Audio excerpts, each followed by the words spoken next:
Hai, hari ni saya nak bincangkan dengan semua yang tengok video ni soalan matematik PT3 di bawah tajuk sudut. Okey, mencari sudut menggunakan formula sisi 4 kitaran. So ini soalan dia.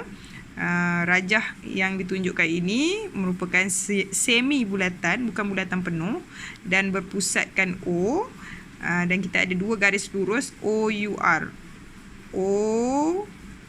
OUR dan juga QUT. Ini garis lurus walaupun cikgu lukis bengkok tapi dia lurus sebenarnya.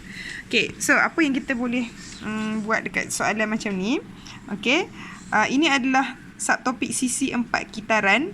Jadi kalau yang kita dah belajar dekat sisi 4 kitaran tu adalah dia ada 4 poin yang menyentuh bulatan. 4 poin yang menyentuh bulatan. Kalau kita sambungkan, okey, mana-mana satu bahagian tu awak panjangkan dua-dua bahagian. Okey, macam ni lah. Cikgu suka lukisan macam ni untuk cikgu ingat. Apa sahaja yang garisan terlebih ni, dia punya sudut dekat luar ni adalah sama dengan sudut bertentangan atas ni. Atas dia macam tu. Okey, kalau sini A, sini A. Kat luar ni, kalau ni B, okey, yang sama akan jadi dekat dalam atas B. Alright. So kita matchkan dengan info ni dengan gambar ini. So apa yang kita boleh buat adalah dekat gambar tu dia bukan bulatan, dia semi bulatan. Jadi awak akan confuse sikit lah macam mana semi bulatan nak selesaikan soalan menggunakan fakta bulatan. Okey, kalau kita besarkan dia macam ni. Okey, untuk formula sisi 4 kitaran yang ni, kita mesti kena ada 4 yang menyentuh bulatan tu. Jadi kita cari mana yang menyentuh bulatan. Katalah kalau kita fokuskan yang ni, 1, 2, 3, 4. Menyentuhkan bulatan juga. Yang semi ni pun sebenarnya P, T, S dan R ni adalah titik 4 yang menyentuh bulatan juga. Okey. So apa yang kita boleh buat dekat sini adalah, kalau kita start dari segi 4 yang kecil ni, kita tak banyak maklumat yang kita boleh buat. Tapi dekat sini, cikgu lupa nak tulis. Kat sini sebenarnya ada sudut yang dia dah bagi 110 degree. Okey, kalau kita start daripada sini, kita boleh buat sesuatu. Okey, so kita boldkan sikit. Ni segi 4 yang kita fokuskan. Satu. Tapi segi 4 ni, awak kena ignore yang ni, awak kena lukis sendiri yang baru punya. Okey, yang menyambung dari R ke P. Dia tak bagi benda tu. Okey, so apa yang kita boleh buat?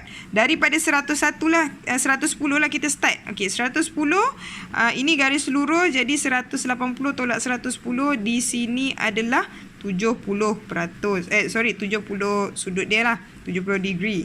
Okey, apa lagi yang kita boleh buat? Kita nak pergi kepada X, kan? Kita nak pergi kepada jawapan X ni.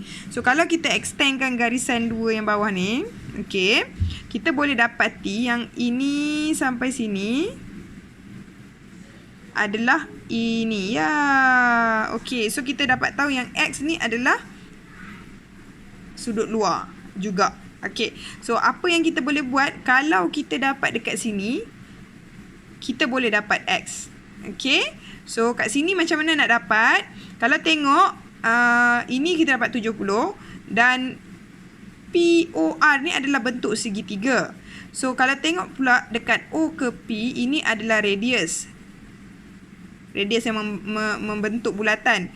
Dan O ke R juga adalah radius. Dan dua benda ni sama sisi. Okey, sama sisi. Apa yang kita boleh dapat dekat tempat yang sama sisi, ini yang sebelum ni awak belajar lah. Kalau segitiga sama sisi, sudut dia pun sama. Okey, bila sudut sama, kita tahu tak sudut dekat sini? Kita tak tahu sudut dekat sini. Jadi kita tahu sudut bucu dia saja. Ini 70 dan tahu yang kalau segitiga total dia adalah 180. Jadi ditolak dengan 70, awak akan dapat total kaki ni, dan total kaki ni adalah sama. Jadi awak bahagi je lah 2. 180 tolak 70 dapat 110. Bahagi 2 kita akan dapat 55. Okey, so 55 ni yang mana? Yang ini. 55 dekat sini. Okey, dan juga dekat sini. Okay, so 55 dekat dalam ni, yang luar ni akan jadi total semua 180 tolak dengan yang kita baru dapat tadi 55. Okay, so dia akan jadi 180 tolak 55. Dapat berapa ya? Kalau tolak 30, 125 betul tak? Masuk balik 5 kat dalam ni dapat 100. Betul. Okey, itu saja. Jangan lupa letak sudut. Jangan lupa letak dia punya pangkal dia. Okey.